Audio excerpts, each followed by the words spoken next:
আল্লাহকে যদি পেতে চাও, আল্লাহর যদি গোলাম হতে চাও, তাহলে একমাত্র আল্লাহর রহমত তালাশ করার উদ্দেশ্যে ইবাদত করবা, ঠিক কিনা? ইবাদতের পাওয়ারে কেউ কোনোদিন জান্নাতে যেতে পারবে না। আমার নামাজ বেশি, আমার রোজা বেশি, আমার হজ বেশি, আমার দান সদকা বেশি, আমার মতো দানশীল কেউ নাই, আমার মতো হজকারী কেউ নাই, আমার মতো নামাজি কেউ নাই, আমার মতো তাহাজ্জুদ কেউ পড়ে না, কেউ পড়ে না। এই চিন্তা করে যদি ইবাদত করো, তুমি আল্লাহকে কোনোদিনও পাবা না। আল্লাহকে যদি পেতে চাও, আল্লাহর যদি গোলাম হতে চাও, তাহলে একমাত্র আল্লাহর রহমত তালাশ করার উদ্দেশ্যে ইবাদত করবা, ঠিক কিনা? এমন ভাবে আল্লাহর ইবাদত করো যেইভাবে ইবাদত করলে মালিকের রহমত পাওয়া যাবে।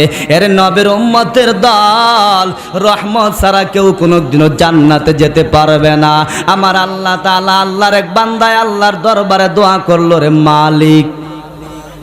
বনি ইসরাইলের এক ব্যক্তি আল্লাহর দরবারে দোয়া করলো, মালিক আমাকে এত বেশি ইবাদত করার তৌফিক দিয়া দাও, যেন আমার মতো আবেদ দুনিয়ার মধ্যে আর কেউ না হয়।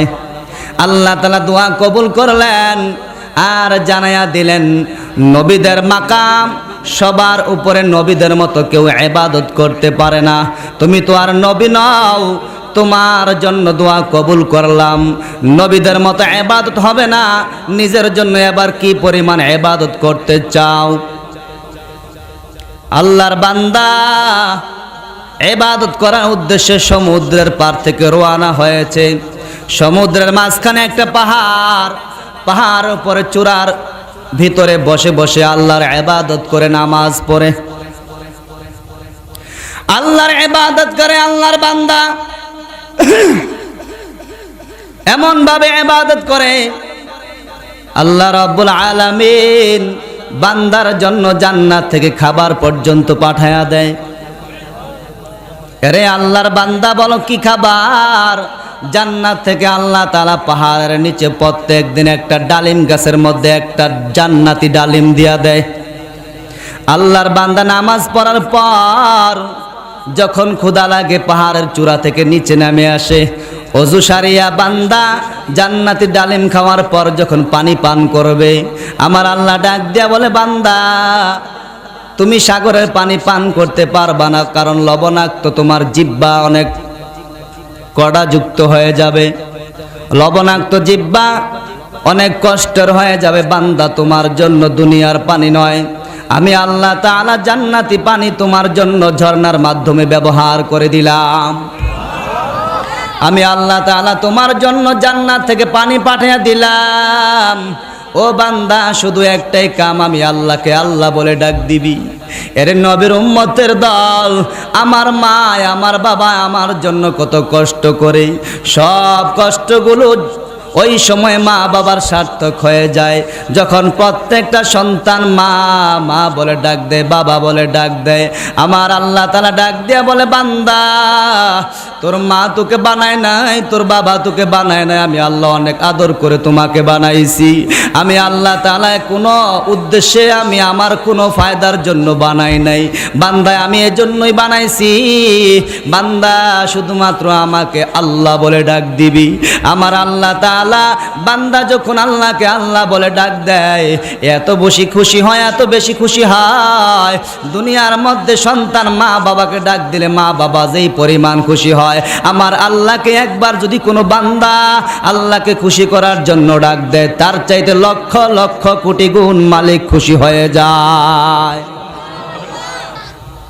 আল্লাহ তাআলা ডাক দিয়ে বলে, হে বান্দা, তোমার জন্য জান্নাত থেকে সব কিছুর ব্যবস্থা করে দিলাম। বান্দা ইবাদত করে আর প্রত্যেক দিন জান্নাতি খাবার খায়। পেটে ক্ষুধা লাগলে পাহাড়ের চূড়া থেকে নিচে নামে এসে ডালিম গাছের ডালিম খায় আর ঝর্ণার মিষ্টি পানি খায়। আবার পাহাড়ের চূড়ায় ওঠার পর বান্দায় আল্লাহর কুদরতি কদমে সেজদা করে। এক সময় আল্লাহর বান্দার হায়াত শেষ হয়ে যায়। যখন দুনিয়া থেকে বিদায় হয়, বান্দার ইবাদত তখন পরিপূর্ণ 500 বছর। সুবহানাল্লাহ বলতেন না? যখন ইন্তেকাল করলেন তখন বয়স কত? বয়স 500 না, ইবাদতের বয়স 500। আল্লাহু আকবার। 500 বছর ইবাদত করছে যখন, তখন আপনি বলেন ওই লোকটা কেমন দামি আল্লাহর নিকটে। আল্লাহু আকবার। 500 বছর ইবাদত করিয়া দুনিয়া থেকে বিদায় হয়ে যখন আল্লাহর দরবারে হাজির, আল্লাহ তাআলা বান্দারে ডাক দিছে, এ বান্দা, আমি তোমাকে অনেক আদর কইরা যত্ন কইরাম, জান্নাতি খাবার খাওয়াইয়া 1 বছর নয়, 2 বছর নয়, 500 বছর আমার নিয়ামত দিয়েছি। আজ তুমি আমার দরবারে কি চাও? তুমি চাইতে পারো, আমি আল্লাহ তাআলা দিয়ে দেব। বান্দা আল্লাহর দরবারে চাই, আল্লাহ তাআলা বলে চাওয়ার আগে একটি কথা শুনিয়া নাও, আমি আল্লাহ তোমাকে জান্নাত দেব। কথা হলো, তুমি কি তোমার ইবাদতের দ্বারা জান্নাতে যেতে চাও, নাকি তুমি আমার রহমতের দয়ায় আমার বানানো জান্নাতের মধ্যে যেতে চাও? বান্দা চিন্তা ভাবনা করে বলে, মালিক 1 বছর নয়, 2 বছর নয়, 500 বছর ইবাদত করেছি, কত কষ্ট করে ওযু করেছি, কত কষ্ট করে সংসার ত্যাগ করেছি, দুনিয়ার কোনো কিছুই চাই নাই, তোমাকে পাওয়ার জন্য পাহাড়ের চূড়ায় উঠেছি। আজকে আমি ওই ইবাদতকে ভুলতে পারবো না। আজ আমাকে যদি জান্নাত দিতে হয়, আমাকে আমার ইবাদতের বিনিময়ে জান্নাত দিয়া দাও। আল্লাহ তাআলা বললে, ও ফেরেশতা কোথায় আছো? ফেরেশতারা তাড়াতাড়ি তার নথিপত্র নিয়ে হাজির হয়ে যাও। ফেরেশতারা নথিপত্র নিয়ে হাজির হয়। ফেরেশতারা নথিপত্র খুলে আল্লাহ রাব্বুল আলামিনের ইবাদতের সাথে বিনিময় দাঁড় করাইতে শুরু করলো। আল্লাহ তাআলা ফেরেশতাকে ডাক দিয়ে বলে, বান্দারে আমি কত নিয়ামত দিয়েছি, আমার নিয়ামতের বিনিময়ে তার ইবাদত কি পরিমাণ হয়, তাড়াতাড়ি হিসাব দিয়া দাও। ফেরেশতারা হিসাব লাগাইয়া মালিকের ডাক দেয়, মালিক তোমার বান্দার ইবাদতগুলো তোমার নিয়ামতের মোকাবেলায় হিসাব করে নিয়ে আসছি। বান্দা কি পরিমাণ ইবাদত করছে আর কি পরিমাণ আমি নিয়ামত দিয়েছি, তাড়াতাড়ি বলো। ফেরেশতা ডাক দিয়া বলে, মালিক তোমার বান্দাকে তুমি যে পরিমাণ নিয়ামত দিয়েছো, তার মধ্যে একটা নিয়ামত বান্দাকে 2টা চক্ষু দিয়েছো তোমাকে দেখার জন্য। তোমার বান্দা দুনিয়াতে যেন তোমাকে কুদরতি ভাবে দেখে দেখে তোমার কুদরতের দিকে তাকায়া তাকায়া ইবাদত করতে পারে। তুমি 2টা চক্ষু দিয়েছিলা, আজ ওই চক্ষু 2টার বিনিময়ে হিসাব করিয়া দেখলাম 500 বছরে ইবাদত পড়িয়ে যায়, আর কোনো ইবাদত বান্দার নিয়ামতের বিনিময়ে থাকে না। সুবহানাল্লাহ। আল্লাহ তাআলা ডাক দেয়া বলে, ফেরেশতা বান্দা যখন ইবাদতের বিনিময়ে জান্নাতে যেতে চাইলো, আমি অনুমতি দিয়েছি। আমার বান্দা যখন চেয়েছে, আমি কোনো আপত্তি জানাই নাই। যাও, এখন যেহেতু বান্দার ইবাদত পড়িয়ে গেছে আমার চোখের বিনিময়ে, বান্দার তো আর কোনো ইবাদত নাই যে আমি আল্লাহ তাআলার জান্নাতে যাবে। আমি আল্লাহ তাআলা তো শুধু বান্দাকে চক্ষু দেই নাই, কান দিয়েছি, নাক দিয়েছি। আমি দুনিয়াতে তোমাকে চলার জন্য 2টি পা দিয়েছি, কাজ করার জন্য 2টি হাত দিয়েছি। আমি আল্লাহ তাআলা তোমাকে হাত এমনি দেই না রে বান্দা, আমি তোমাকে হাত দিয়েছিলাম যেন ওই হাত দ্বারা আমি আল্লাহ রাব্বুল আলামিনকে স্মরণ করে আল্লাহু আকবার বলতে পারো। ঠিক না বেটি? নামাজের মধ্যে দাঁড়ায় বলবে আল্লাহু আকবার, নামাজের মধ্যে দাঁড়ায় বলবে আল্লাহ তোমায় ছাড়া কেউ নাই, কেউ নাই। আল্লাহ তোমাকে ছাড়া আমি কাউকে চিনি না, কাউকে চাই না, কাউকে চাই না।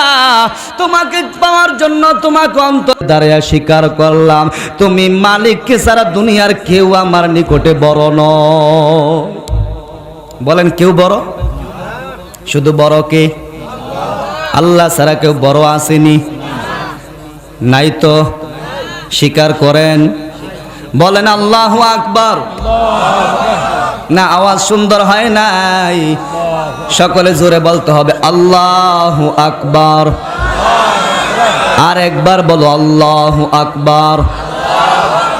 আল্লাহ সবচাইতে বড়, আমি তোমাকে হাত দিয়েছি নামাজের মধ্যে দাঁড়ায়া তাকবীর তাহরিমায় স্বীকার করবা। চ্যালেঞ্জার করে বলি মালিক, দুনিয়ার মধ্যে আসামিরা ধরে পড়ে গেলে আইনের লোকের নিকটে হাত দুইটা বাড়াইয়া দিয়া বলে আমি চ্যালেঞ্জার করলাম, আমার মতো অপরাধী আর কেউ নাই, আমাকে তাড়াতাড়ি গ্রেফতার করিয়া নেন, আমার অন্যায় স্বীকার করেছি, আমাকে তৎক্ষণাৎ শাস্তি দিয়ে আমাকে শেষ করে দিবেন না। যদি হাত দুইটা উপরে না উঠায় আইনের লোক আপনার সঙ্গে সঙ্গে গুলি দেওয়ার জন্য প্রস্তুত হয়ে যায়। বান্দা নামাজের মধ্যে দাঁড়িয়ে বলে আল্লাহু আকবার, তোমার মতো বড় কেউ নাই। তোমাকে যখন আল্লাহ বলে বড় স্বীকার করেছি, আমাকে আর খালি হাতে বিদায় করবা না, যা চাই তাই নামাজের মধ্যে দিয়া দিবা। আমি তোমাকে বানাইছি আমার ইবাদত করবা হাত দিয়া, আমি তোমার জন্য দুইটা পা দিয়েছি, এমনি এমনি দেই নাই। আমি আল্লাহ পা দিয়েছি বাড়ি থেকে মসজিদে হেঁটে হেঁটে আসার জন্য, ঠিক কিনা? আমি আল্লাহ পা দিয়েছি বান্দা, আমি আল্লাহকে পাওয়ার জন্য যুদ্ধের ময়দানে দৌড়াইবা। আমি আল্লাহ পা দিয়েছি, আমি আল্লাহকে পাওয়ার জন্য মাহফিলে কদম রেখে রেখে আসবা। আমি আল্লাহ তাআলা পা দিয়েছি বান্দা, আমি আল্লাহ তাআলার মসজিদে নামাজ পড়ার জন্য জুমার দিন হেঁটে হেঁটে আসবা। এর নবীর উম্মতের দল, আল্লাহ তাআলা বলেন বান্দায় আমি তোমার এমনি এমনি বানাই নাই, প্রত্যেকটা অঙ্গকে আমি আল্লাহ তাআলা বানাইছি আমার ইবাদত করার জন্য। এখন তোমার ইবাদত 500 বছরের চোখের বিনিময়ের নিকটে ছোট হয়ে গেল। বান্দার তোমার আর কোনো আমল নাই। এখন যেহেতু তোমার কোনো আমল নাই, তোমার জায়গা জাহান্নাম। ফেরেশতারা কোথায় আছো? আমার বান্দারে তাড়াতাড়ি জাহান্নামে টেনে টেনে নিয়ে যাও। ফেরেশতারা যখন জাহান্নামের দিকে বান্দাকে নিয়ে যায়, বান্দায় আল্লাহর দরবারে একটা ডাক দিয়ে চিৎকার দিয়ে বলছে রে মালিক, আমার বড় অন্যায় হয়ে গেছে, আল্লাহ আমার তুমি আর শাস্তি দিও না, জাহান্নামে দিও না, দয়া করে মায়া করে তোমার রহমতের গুণে আমাকে জান্নাতি বানায়া দাও। আল্লাহ তাআলা ডাক দিয়া বলে বান্দা চেয়েছো যখন রহমত, আমি আল্লাহর রহমতে তো কম নয় যে বান্দা যে কোনো সময় শেষ হয়ে যাবে। দুনিয়ার মানুষের গুনাহ করতে করতে বান্দা কত গুনাহ করবি, তোর চক্ষু বন্ধ হয়ে যাবে। গুনাহ করতে করতে একদিন না একদিন তোর হায়াতের ঘন্টা শেষ হয়ে যাবে। এ যুবকে আল্লাহর বান্দা এ বৃদ্ধ বাবা হাতে ধরে পায়ে ধরে বলে যায় গুনাহ করে কোনো লাভ নাই, বাহাদুরি করিস না, বাহাদুরি করার কোনো সুযোগ নাই, কারণ আমাকে তোমাকে সকলকে একদিন অন্ধকার কবরের মধ্যে যেতে হবে, ঠিক কিনা? চিন্তা করে দেখো না কবরে কি যাইবা না, ঠিক না বেঠে? চিন্তা করে দেখো না কবরে কি যাইবা না, যেই কবরে আল্লাহ ছাড়া বন্ধু কেহ থাকবে না। চিন্তা করে দেখো না কবরে কি যাইবা না। এই দুনিয়ার সবাই পর, কবর যে তোর আসল ঘর।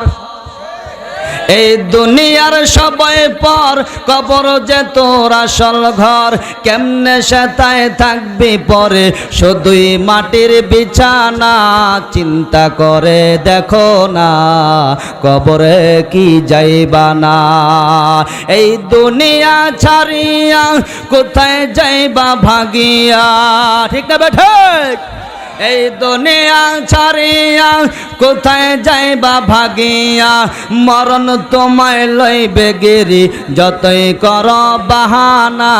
চিন্তা করে দেখো না কবরে কি যাইবা না, যেই কবরে আল্লাহ ছাড়া বন্ধু কেহ থাকবে না। বলেন, যেই কবরে আল্লাহ ছাড়া বন্ধু কেহ থাকবে না। চিন্তা করে দেখো না কবরে কি যাইবা না। আল্লাহু আকবার। কবরে যাওয়ার লাগবেনি, সবাই মরবেনি।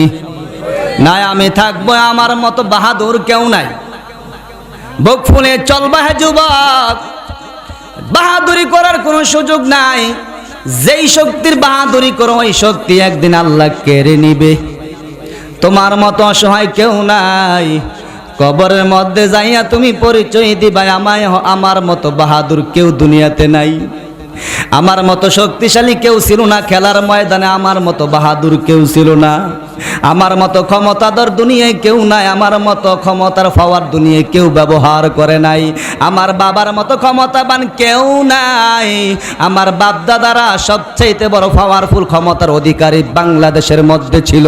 কবরে যায়া যদি ফেরেশতারে বলো, ফেরেশতা কি তোমার পাওয়ারের ঠেলায় দুর্বল হয়ে যাবে কিনা বলো? দুর্বল হয়ে যাব? হ্যাঁ, কবরের মধ্যে পাওয়ারের কোনো পরিচয় নাই, কবরে এমপির পরিচয় নাই, কবরে মন্ত্রীর পরিচয় নাই, কবরের ভিতরে একটাই পরিচয়। যদি আল্লাহর বান্দা হিসেবে নিজেকে পরিচয় দিতে পারো তাহলে তোমার মতো সৌভাগ্যবান কেউ নাই। আর যদি কবরে যাইয়া নিজের বান্দাত্ব যদি তুমি নিজেকে আল্লাহর দরবারে বান্দা হিসাবে উপস্থাপন না করতে পারো, তোমার মতো অসহায় কবরের মধ্যে কেউ নাই।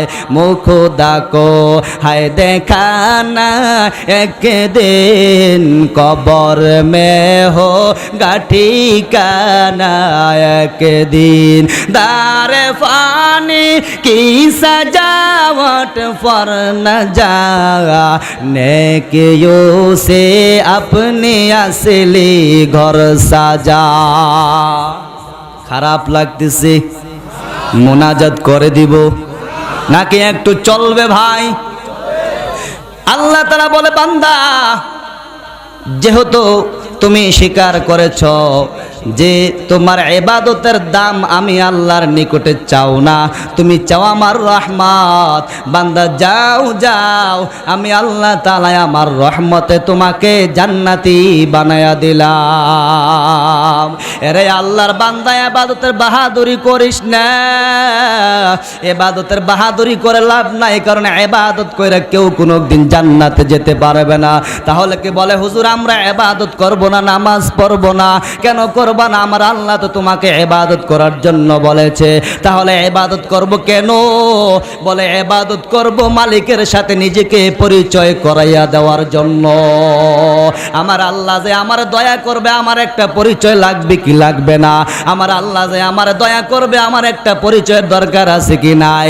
এমন ভাবে ইবাদত করবা যেইভাবে ইবাদত করলে বান্দার আল্লাহর সাথে পরিচয় হয়ে যায়, এমন ভাবে নিজেকে আল্লাহর দরবারে উপস্থাপন করবা যেইভাবে উপস্থাপন করলে মালিক খুশি হয়ে যায়। আরে আল্লাহর বান্দা, আল্লাহ তাআলা বলে, ও দুনিয়ার মানুষ তোমরা সকলে তোমাদের রবের ইবাদত করো, ঠিক কিনা? মনে আসেনি কার ইবাদত? আল্লাহর ইবাদত করো হে মুমিন, আল্লাহর ইবাদত। এর অর্থ হচ্ছে প্রথমে বলো আল্লাহ ছাড়া মালিক নাই, আল্লাহ আমার ইলাহ। আল্লাহর স্বীকার করো, আল্লাহ ছাড়া কেউ মালিক নয়, কেউ রব নয়, কেউ নাই, কেউ নাই, কেউ নাই, কেউ নাই, অন্তরে আমার কেউ নাই। তুমি বলছো লা ইলাহা ইল্লাল্লাহ, আল্লাহ সারা কোন মাবুদ অন্তরে নাই, আল্লাহ সারা কোন মালিক দুনিয়াতে নাই, আল্লাহ সারা কোন মাবুদ পরকালে নাই। ঠিক না বে ঠিক? আমার দয়ার মাওলা রে, আমার মায়ার মাবুদ রে, কোথায় গেলে পাইব তোমার ঠিকানা, কোথায় গেলে পাইব তোমার ঠিকানা, তোমাকে পাইবার আশে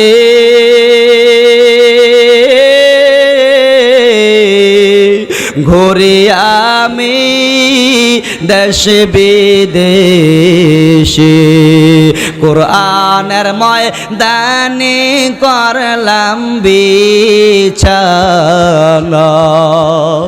ইস্তেমার ময়দানে করলাম বিছানা, চরমনার ময়দানে করলাম বিছানায় আমার মায়ার মাওলা রে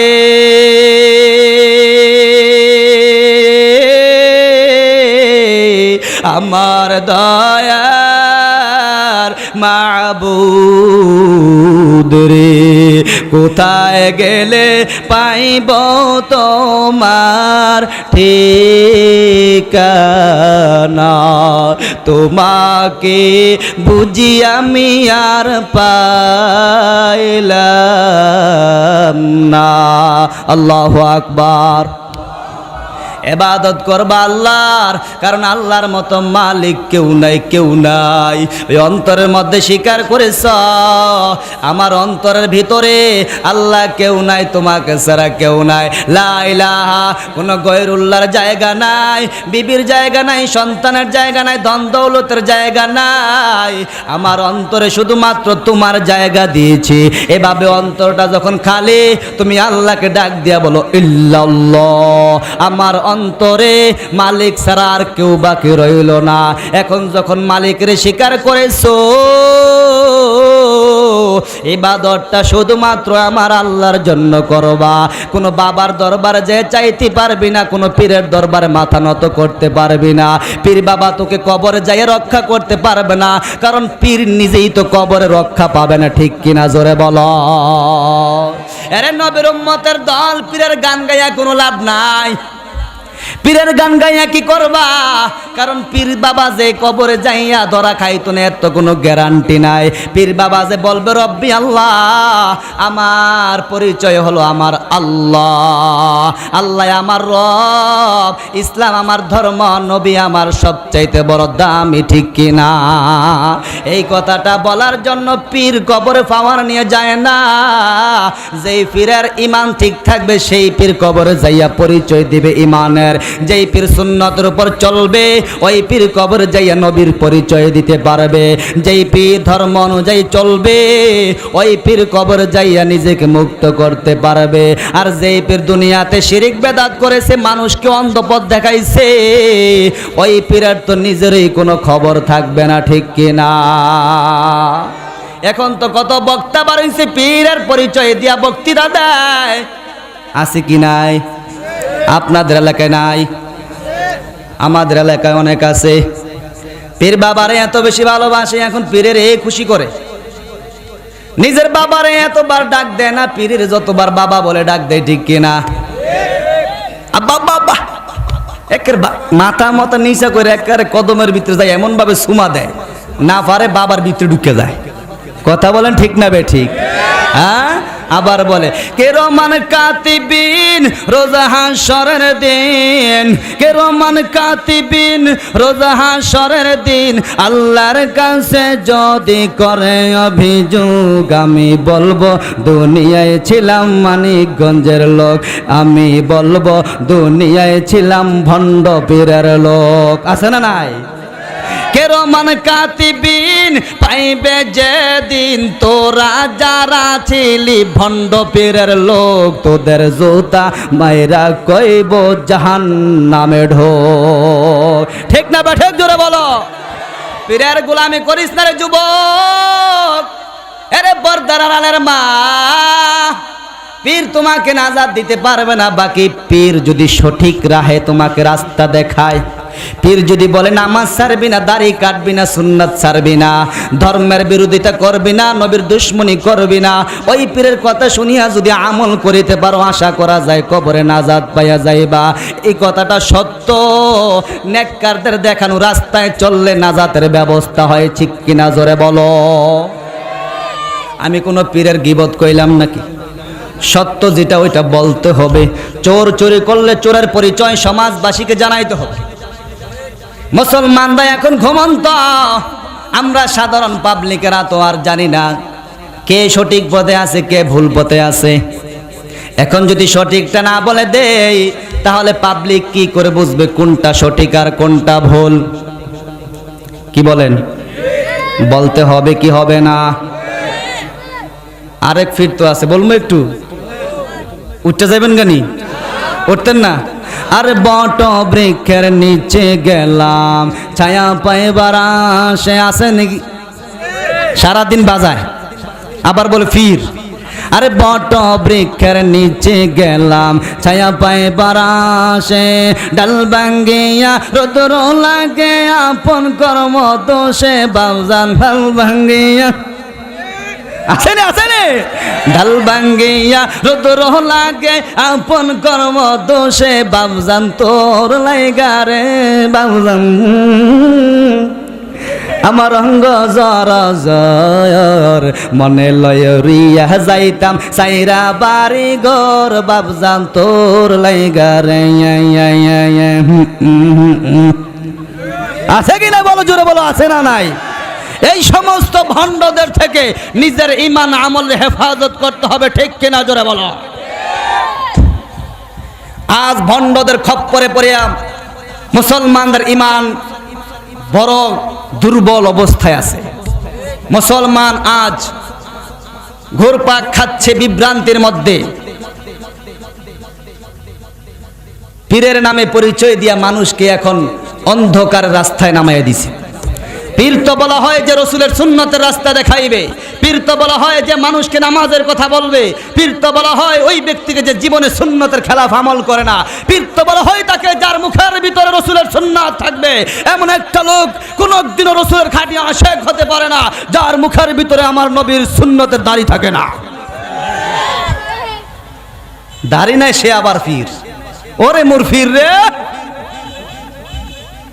আবার আমার মা বোনেরা পীরের দরবারে চায় সন্তান হয় না সন্তান দেওয়ার মালিক কে কথা বলো সন্তান দেওয়ার মালিক কে তোমার গর্ভের মধ্যে সন্তান পীর বাবাই দিতে পারবে না কারণ কত পীর দুনিয়াতে আছে যাদের সন্তান নিজেরও হয় নাই পীর বাবার যদি সন্তান দেওয়ার ক্ষমতা থাকতো পীর আগে নিজের নামে একটা বাজেট করতো এরে নবীর উম্মতের দল এখন তো পীর বাবা নিজেই বাবা হইতে পারলো না যদি পীর বাবার হাতে সন্তান দেওয়া না দেওয়ার একটা বৈশিষ্ট্য থাকতো তাহলে দুনিয়ার সব পীরেরা জন্ম দিত সবগুলো পুত্র সন্তান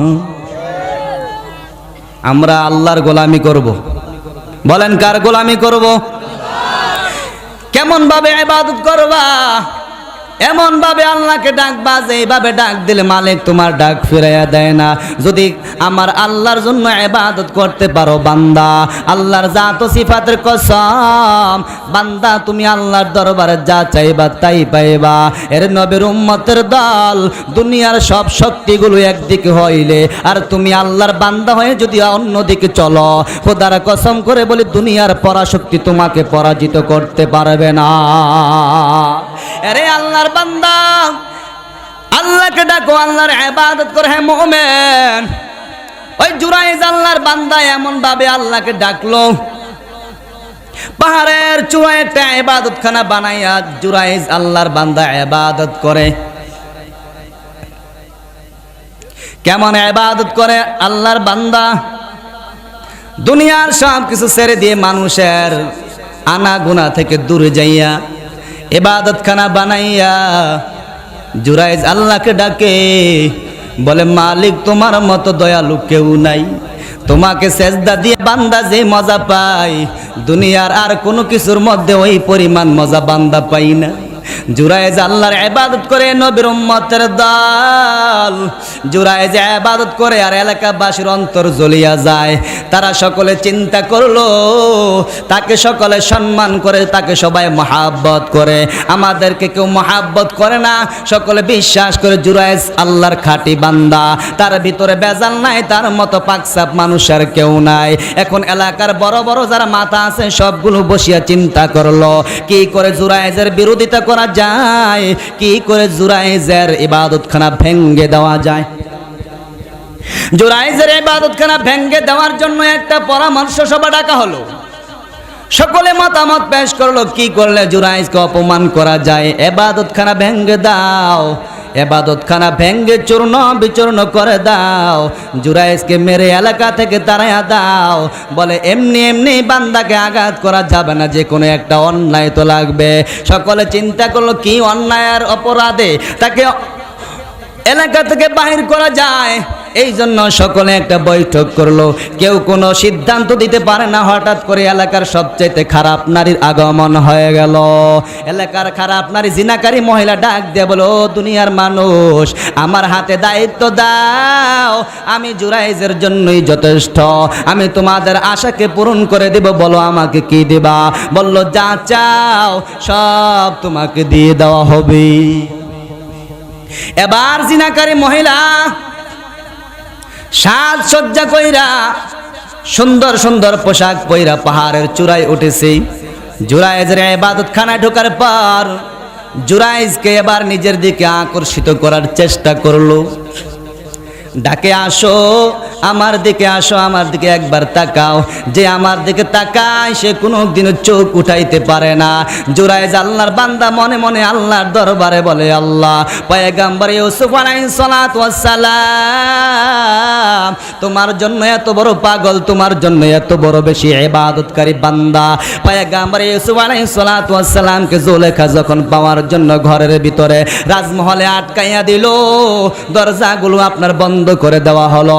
ইউসুফ পয়গম্বর আল্লাহর দিকে মোতাওয়াজ্জহ হইয়া জানে যে দরজাগুলো বন্ধ করে দিয়েছে, তারপরেও মালিকের দরবারে নিজেকে সঁপে দিয়েছে। বলে, আল্লাহ, ইবাদত করি তোমার জন্য, দুনিয়ার কাউকে খুশি করাই আমার উদ্দেশ্য নয়। আল্লাহ, আজকের এই কঠিন মুসিবতে বান্দারে হেফাজত করো, আমার ইজ্জতের হেফাজত করো। আল্লাহু আকবার বলে আস্তাগফিরুল্লাহ পড়ে একটা দৌড় দিছে। আমার আল্লাহ তাআলা রাজমহলের প্রত্যেকটা দরজাকে টাস টাস টাস টাস করিয়া খুলিয়া বান্দার হেফাজত করেছে। এরে নবীর উম্মতের দল, জুরাইজ আল্লাহর বান্দা ডাক দেয়া বলে, ইউসুফ পয়গম্বরকে হেফাজত করেছো, আমিও তো তোমার বান্দা, আমিও তো তোমাকে ডাকি, আমার মতো তো বান্দা, তুমি যদি আমাকে ছেড়ে দাও আমার উপায় থাকবে না। আল্লাহ আজাই কঠিন মুসিবতের সময় আমার ইজ্জতের হেফাজত করো। চক্ষুকে ঠিক মতো হেফাজত করলো, নিজে এক সেকেন্ডের জন্য নারীর দিকে নজর ফেললো না। আমার আল্লাহ রাব্বুল আলামিন বান্দাকে যখন চায় গুনাহ থেকে বাঁচার রাস্তা বাহির করিয়া দেয়, ঠিক কিনা? এবার খারাপ মহিলা চিন্তা করে, আমার দিকে চাইলো না, হেরে তো আমার দিকে আকর্ষিত করা যাবে না, আমার চাইলে না বুঝবে আমি কেমন সুন্দরী। কি বলেন? নজর না দিলে বুঝবে? হ্যাঁ, গালটা তেরা না বেকা, চামড়াটা কালা না দলা, রূপটা কেমন, বুড়ি না জুয়ান, এটা না দেখলে কেউ বুঝবে?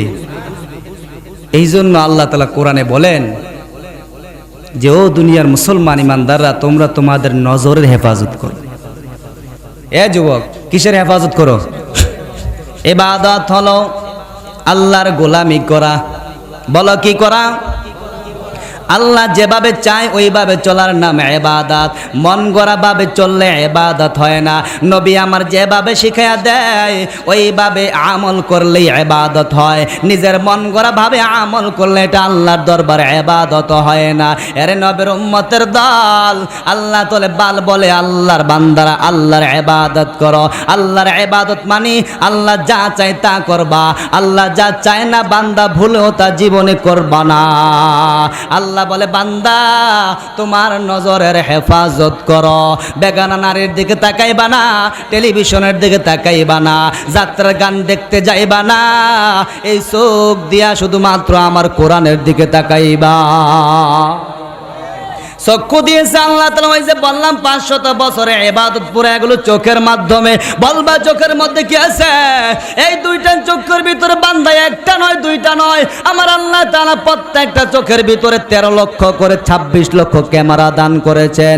এর এই আল্লাহর বান্দা বানায়া নয়, তোমার ডান চোখের ভিতরে 13 লক্ষ ক্যামেরা, বাম চোখের ভিতরে 13 লক্ষ ক্যামেরা। আমার আল্লাহ তাআলা বান্দার প্রত্যেকটা চোখের ভিতরে 13 লক্ষ ক্যামেরা দিয়েছেন, আর দুইটা চোখের ভিতরে 26 লক্ষ ক্যামেরা ব্যবহার করেছেন। বিজ্ঞানিকরা যাচাই করে দেখে, আরে নবীর উম্মতের দল, এই চোখ দুইটা দিয়া তুমি যদি সামনের দিকে তাকাও দেখতে পাইবা ডান দিক দিয়া কে যায়, তোমার চোখ তোমাকে মুহূর্তে সংকেত দিয়া দেয়, দেয় কি দেয় না? আরে আল্লাহর বান্দা, আমার আল্লাহ তাআলা এই চক্ষু একটার ভিতরে 13 লক্ষ ক্যামেরা, এই একটা চোখের ভিতরে 13 লক্ষ ক্যামেরা এমনি এমনি দেয় নাই। আল্লাহ তাআলা প্রত্যেকটা ক্যামেরার জন্য আলাদা আলাদা তার ব্যবহার করছে। জোরে বলেন সুবহানাল্লাহ। প্রত্যেকটা ক্যামেরার জন্য আলাদা তার। 1.5 সেন্টিমিটার জায়গা দিয়ে আল্লাহ রাব্বুল ইজ্জত 13 লক্ষ তার পিছনে ব্রেনের মধ্যে নিয়ে গেছে। ডান দিক থেকে গেছে ব্রেনের পিছনে, আবার বাম দিক থেকে 13 লক্ষ তার আবার ব্রেনের মধ্যে গেছে। এই জন্য আমি সঙ্গে সঙ্গে যা দেখেন তৎক্ষণাৎ ব্রেন আপনাকে সংকেত দিয়ে জানিয়ে দেয়। আমি এখানে বলে সকলের চেহারা দেখতেছি, কে কেমন কি করতেছে সব মুহূর্তের ভিতরে আমার ব্রেন আমাকে বলতেছে, চোখ দেখেছে, আমাকে সংকেত দিয়েছে, তুমি তাড়াতাড়ি জানিয়ে নাও এটা কে। আল্লাহু আকবার বলেন, আল্লাহু আকবার। আল্লাহ তাআলা বলে, বান্দা এই চোখের হেফাজত করো। আমি এই চোখ দিয়েছি দুনিয়ার বেগানা নারীর দিকে তাকানোর জন্য নয়, বেপরদায় চলার জন্য নয়। ওরে পর্দার আড়ালের মা, আজ তো আমরা পর্দাও করি না, যায় বোরকা পরে বোরকাটাও ঠিক মতো লাগাই না। বোরকা বললে আপনার বর্তমানে এমন বোরকা বাহির হয়েছে, হায় হায় কিছুদিন ছিল বাদুর, এখন বার হয়েছে খেমা। কথা বলেন ঠিক না বেঠিক? বাদুরের পেছনে খাইলো দেশটারে কতদিন, এখন আবার দেখলো বিজাতিরা যে বাদুর দিয়ে সাইজ করা যাচ্ছে না, আরো একটা মডেল বের কর। এখন আগে মা বোনেরা গোলপাট্টা পড়তো, পর্দার চক্ষুকে ভালো করে ঢাকনা দিত, দেখছেন না আপনারা? এখন আপনার চোখের ডাকনা নাই, খেমার পয়রা কপালটাও বাইরে হয়ে থাকে, চোখটি বাইরে থাকে। কথা বলেন ঠিক না বেঠিক? যারা খেমারকে এভাবে পরে, মাগো তোমার পর্দা পরিপূর্ণ 100% হয়নি, তোমার চোখের হেফাজত করা দরকার ছিল, তুমি করতে পারোনি। এজন্য বোরকা পরলে এমন ভাবে পরো যেন এলাকার যুবক তোমার সাথে ইফটিজিং করার সুযোগ না পায়। আজ দেশের ভিতরে ধর্ষণ, নারীদের ইজ্জত নিয়ে হানাহানি, খেলায় সবাই আমার মায়েদের ইজ্জত নিয়ে খেলতেছে। এর একটাই কারণ, আমাদের মায়েরা ঠিক মতো পর্দায় চলে না। যদি ঠিক মতো পর্দা করে তাহলে আমাদের মায়েদের ইজ্জত এভাবে দেশের ভিতরে অবহেলায় থাকতো না। আজ আমাদের মায়েদেরকে নিয়ে হাসি তামসার একটা পাত্র বানিয়ে লইছে। এর একটাই কারণ, আমরা মা বোনেরা ঠিক মতো পর্দা করতেছি না। বোরকা পরলে এমন টাইট ফিট পরা শুরু করে, আপনার পিছন দিয়ে দেখলে লেডিস না জন্ডিস এটা বোঝাই মুশকিল হয়ে যায়। আল্লাহ প্রত্যেককে বুঝার তৌফিক দান করেন। বলতেছিলাম, জুরাইজ আল্লাহর বান্দা, জিনাকারী মহিলা দেখলো না, তাকে পারা যাবে না, বড় শক্ত বান্দা। চিন্তা করলো, আমি তো এলাকাবাসীকে কথা দিয়েছি, এলাকার মানুষকে জানাইছি আমি তাকে ধ্বংস করার জন্য যথেষ্ট। কি করে করবে? পাহাড়ের চূড়ার ইবাদতখানার ভিতর থেকে বের হইয়া এবার পাহাড়ের জঙ্গলের ভিতরে মাঠের দিকে রওনা হয়েছে। তাকায়া দেখে একটা রাখালগিরি করতেছে, বকরি চড়াইতেছে। জুরাইজের সাথে না পায়রা এবার আল্লাহর বান্দি খারাপ মহিলাটা রাখালের সাথে অপকর্ম করলো। কিছুদিন পর ওই নারীর গর্ভে সন্তান আসার পর সন্তান নিয়ে সমাজবাসীর সামনে হাজির হয়ে গেল। সমাজের লোককে ডেকে বলে, দেখো তোমাদের আবেদ যে নাকি আল্লাহর ইবাদত করে সব সময় ইবাদতখানায় পড়ে থাকে, দেখো কি অঘটন ঘটাইছে, আমার সাথে অপকর্ম কইরা সন্তান জন্ম দিয়া দিছে। সকলের মেজাজ বড় গরম, সকলে ইবাদতখানা থেকে ধরিয়া নিচে নামাইলো আল্লাহর বান্দা জুরাইজকে। এমন মায়ের মারলো, এমন গাল মন্দ করলো, জীবনের মতো অপমান করলো। আল্লাহর বান্দা মায়ের খাওয়ার পর ডাক দেয়া বলে, কেন আমাকে তোমরা এভাবে অন্যায়ভাবে আঘাত করতেছো? আমি তো অন্যায় করিনি, আমি তো তোমাদের কোনো ক্ষতি করিনি, কেন আমাকে আঘাত করতেছ? বলে, পীর সাহেব সাইজো না, আর নিজেকে ভালো পরিচয় দেওয়ার চেষ্টা করিও না। তোমার ইবাদতখানাকে ভেঙে দিয়েছি, তোমার ইবাদতখানা মাটির সাথে মিশিয়ে দিয়েছি। আরে আল্লাহর বান্দা তাকে দেখ, ওই যে আমাদের গ্রামের এই নারীটা, এই যে নারীর গর্ভে সন্তান কোথায় থেকে আসলো? তাকে দেখো, ওই নারীর কোলের ভিতরে একটা সন্তানও দেখা যায়। এই সন্তান কে? এই সন্তানের বাবা, তাড়াতাড়ি বলো। এই নারী আমাদেরকে বলতেছে তুমি নাকি তার সাথে খারাপ কর্ম করিয়া সন্তান দিয়েছ। এই সন্তানটা তোমার দেওয়া সন্তান, বিয়ে না করিয়া অবৈধভাবে মেলামেশা করা, এইটা আমাদের ধর্মে নিষিদ্ধ। এইভাবে যারা সন্তান জন্ম দেয় তারা অবৈধভাবে সন্তান জন্ম দিল। তার মতো খারাপ, তার মতো বেয়াদব সমাজের মধ্যে আর কেউ হইতে পারে না। তোমার মাথায় টুপি মানায় না, তোমার জন্য ইবাদত মানায় না, তোমাকে আর আমরা সমাজে জায়গা দেব না, এলাকা থেকে বের করে দিব, তাড়াতাড়ি করিয়া আমাদেরকে ছাড়িয়া চলিয়া যাও। আল্লাহর বান্দা ডাক দেয়া বলে, ও এলাকার যুবক, একটু বুঝিয়া লাও। আরে পর্দার আড়ালের মা, আল্লাহকে যদি ডাকতে পারো, দুনিয়ার সবাই তোমার বিরোধিতা করলে আমার আল্লাহ যদি চায় তোমাকে হেফাজত করবে। দুনিয়ার কারো ক্ষমতা নাই যে তোমার বিরোধিতা করে তোমাকে অপমান করবে। আমার আল্লাহ যদি ইজ্জতের হেফাজত করে, কারো ক্ষমতা নাই তোমাকে বেয়াজ্জতি করে। আল্লাহর বান্দা জুরাইজ ডাক দিয়া বলে, আমাকে একটু সুযোগ দাও, 2 রাকাত নামাজ পড়বো, তারপরে তোমাদের সাথে প্রমাণ করে দেব, আমি তোমাদের সামনে দেখাইয়া দিব এটা আমার সন্তান নয়, আমি তাকে জন্ম দেই নাই। সুবহানাল্লাহ। এবার জুরাইজ অজু করিয়া নামাজের মুসল্লায় দাঁড়াইছে। নামাজের মুসল্লায় দাঁড়াইয়া 2 রাকাত নামাজ আদায় করার পর হাতটায় আল্লাহর দরবারে উঠাইয়া মালিকের একটা ডাক দিয়ে বলছে, রে মালিক, তাকে দেখো, যেই বান্দা তোমাকে বলে না তোমার ইবাদত খানার জন্য নিজেকে ওয়াকফ করে দিয়েছে, ওই বান্দার বিরোধিতা সমাজবাসী করতেছি। আজ আমার ইজ্জত নাই, সকলে আমাকে অপমান করতেছি। মালিক গো, যদি এখন প্রমাণ না করতে পারি যে আমার সন্তান এটা নয়, আমি তার বাবা নয়, তাহলে আমাকে তারা জনমের মতো অপমান করে বাড়ি থেকে বের করে দিবে, এলাকা থেকে বের করে দিবে। আমি যদি তোমার বান্দা হই, আমার ইজ্জতের হেফাজতের ব্যবস্থা করো। আমার আল্লাহ এমন কবুল করা করছে। এবার বান্দা জুরাইজ মহিলার নিকটে দাঁড়াইছে, দাঁড়াইয়া কোলের সন্তানের দিকে ইশারা করে বলে, ও বাচ্চা, বলিয়া দাও, বলো আল্লাহর কসম দিয়া বলো তোমার বাবাকে, তাড়াতাড়ি সকলকে বলিয়া দাও। এবার বাচ্চার জবান আল্লাহ খুলিয়া দেয়, আমার আল্লাহ খুলিয়া দেয়। বাচ্চাটা ডাক দিয়া বলে, ও জুরাইজ, আল্লাহর বান্দা শুনিয়া নাও, আমার বাবা তুমি নাও, আমার বাবা হইল জঙ্গলের রাখাল। এরে আল্লাহর বান্দা দুধের বাচ্চা কোলের মধ্যে থাকিয়া আল্লাহর বান্দার ইজ্জতের হেফাজত করলো। আমার আল্লাহ তাআলার ইবাদত যারা করবে, আমার আল্লাহ দুনিয়াতেও শান্তি দিবে, সম্মান দিবে।